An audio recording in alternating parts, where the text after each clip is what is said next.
I had reached my limit in the mentally exhausting days of being pressured by my mother-in-law. I can't take it anymore. I want to go back to my parents' house. When I said that, my husband approached me with a cold expression. Well then, let's get a divorce. There's no point in supporting someone like you. What on earth is he saying? After that, both my mother-in-law and husband fell into a complete breakdown. My name is Blair.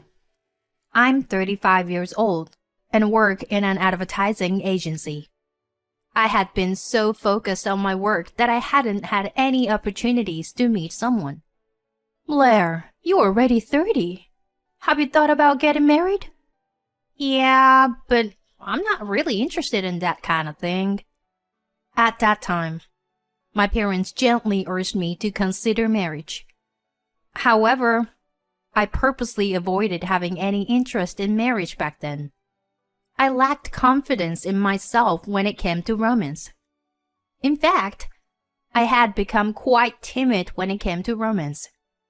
I was afraid that even if I desperately tried to find a boyfriend, we would break up before reaching marriage. I didn't want to be filled with expectations and then be betrayed. Just the thought of it made my heart ache. I had been through a terrible breakup with a boyfriend in the past. I thought he cared for me, but it turned out he was cheating on me with multiple women.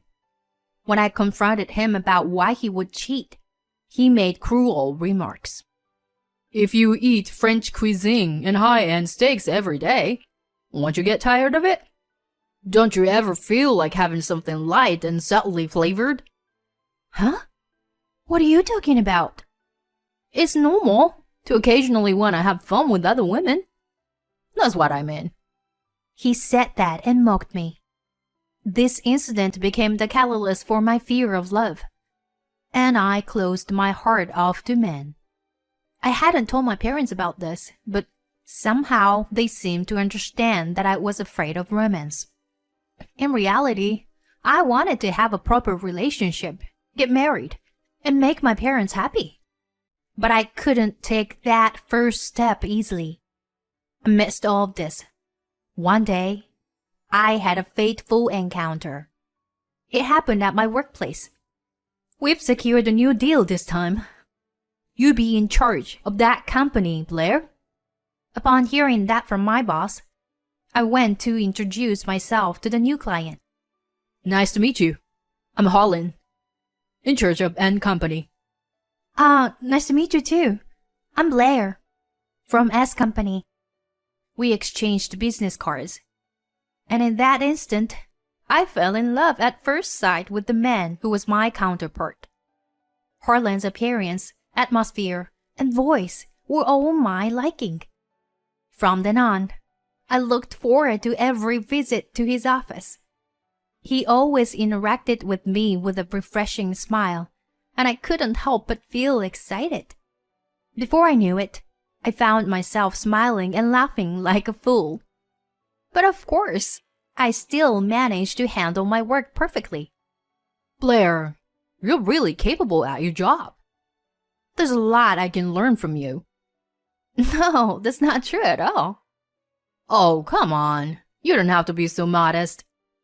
By the way, if you were interested, would you like to have a meal together sometime? Whenever you're free, after things settle down with our current project. Yes, definitely.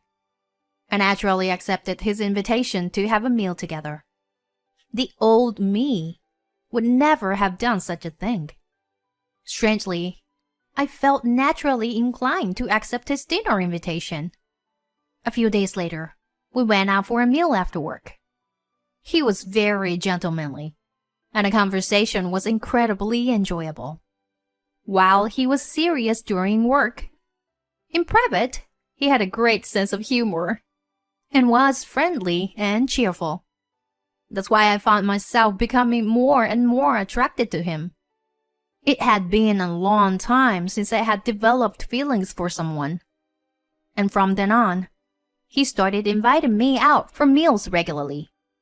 Being with you, Blair, makes me feel very calm. Is that so? I'm happy to hear that. Yeah. That's why, if you're okay with it, would you like to go on a date with me? Huh? A date? I wouldn't force you if you don't wanna. No way. No. I mean, I'd love to. Me too. I want to go out with you, Harlan. Really? Great. Well, first, how about an Italian? There's a place I've been curious about. Yes, let's go there. I was thrilled to be invited by him on a weekend date. I even bought new clothes for the occasion after a long time. With determination, I embarked on a date with Harlan. That outfit looks good on you. It suits you very well. Oh, thank you very much. He praised the new clothes I bought, and I thought he was a caring and kind person.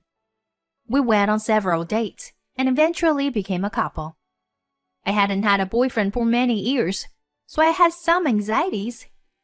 But the desire to be in a relationship with him was stronger. He always took the lead. I felt that I wanted to be with him forever. Then, 2 years after we started dating, he proposed to me. Until now, I wasn't interested in marriage or anything like that. But when I met you, Blair, I realized I wanted to get married for the first time. So, will you marry me, Blair? Saying that, he handed me the ring. My answer had already been decided. Yes. Of course I'll marry you. And so, we decided to get married. When we informed our parents about the decision to get married, they were overjoyed. Seeing my mother shedding tears of happiness, I felt a twinge of regret for causing her so much worry. I was glad that I could fulfill my duty as a daughter by getting married. We then went to meet each other's parents, and my parents were very fond of Harlan. He is such a refreshing and well-mannered person. Yes, it seems like he's working hard in his job too. We can entrust Blair to him with peace of mind. I was happy that both of my parents accepted him. We successfully completed the greetings at my in-laws, and we decided to have a wedding ceremony. Many friends and co-workers attended the wedding and celebrated joyously. I received words of blessing from everyone and experienced unparalleled happiness. After that, we went on our honeymoon to Europe, and our married life as husband and wife began.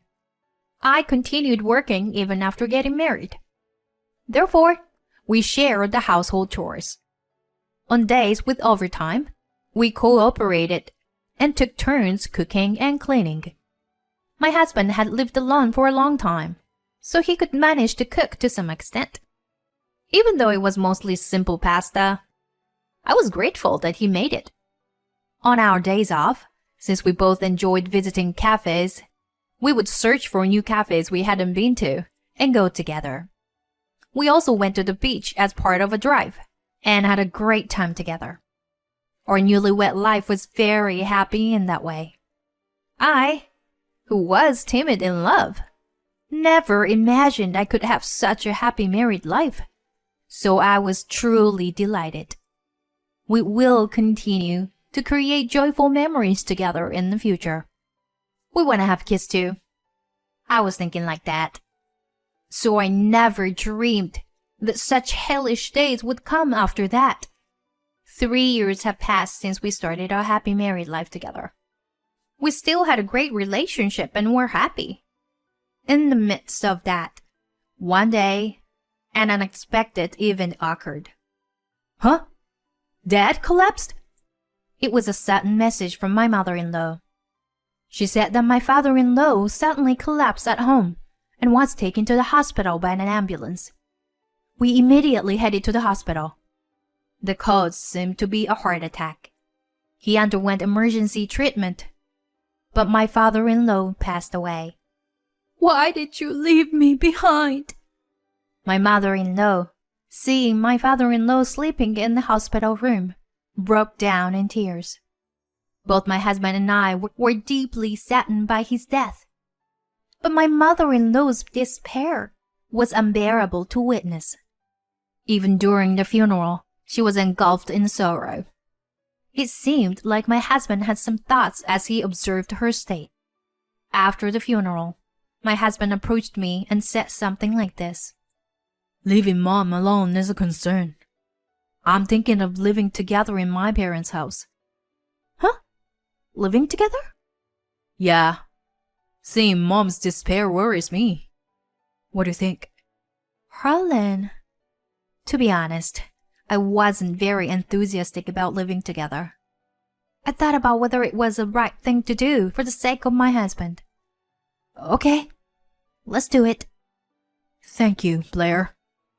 I'll contact Mom right away. My husband said that and called his mother, deciding to move to his parents' house.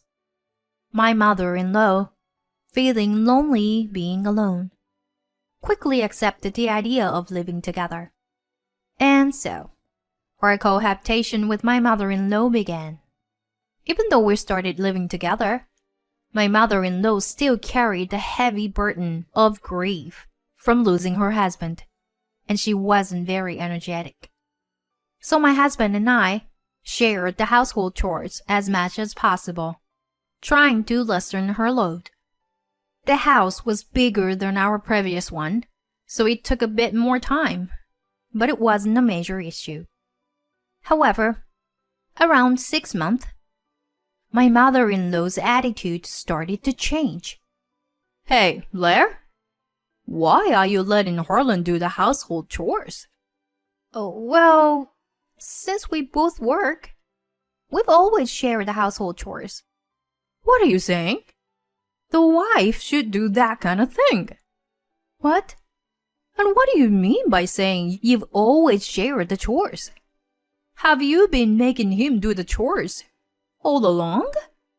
This is unacceptable. My mother-in-law started shouting like that. From now on, I absolutely won't let Harlan do the household chores. You will do everything. You got that? What? After that, all the household chores ended up being my responsibility. Whenever my husband tried to help, my mother-in-law would say, Harlan, you don't need to do them. She tried to prevent my husband from doing any household chores at all. I ended up struggling with all the housework on my own every day. Meanwhile, my mother-in-law seemed to be getting more energetic day by day. In proportion to that, she became more strict and critical towards me. What's this? This dish doesn't taste good at all. Did you always feed my son with such terrible food? Unbelievable. My mother-in-law constantly complained about my housework like that. And my husband didn't intervene to stop her bad-mouthing me. Hey, why don't you stand up for me? Isn't it a sign that Mom is feeling better? Let her say a few things. She's grieving for losing Dad, you know. It's a good thing that she is feeling better. But logically, it's not right. I have no reason to endure complaints and bad-mouthing from her. But her insults towards me just never stopped. She also put pressures on me, asking when we would have her grandchildren, or when I would quit my job.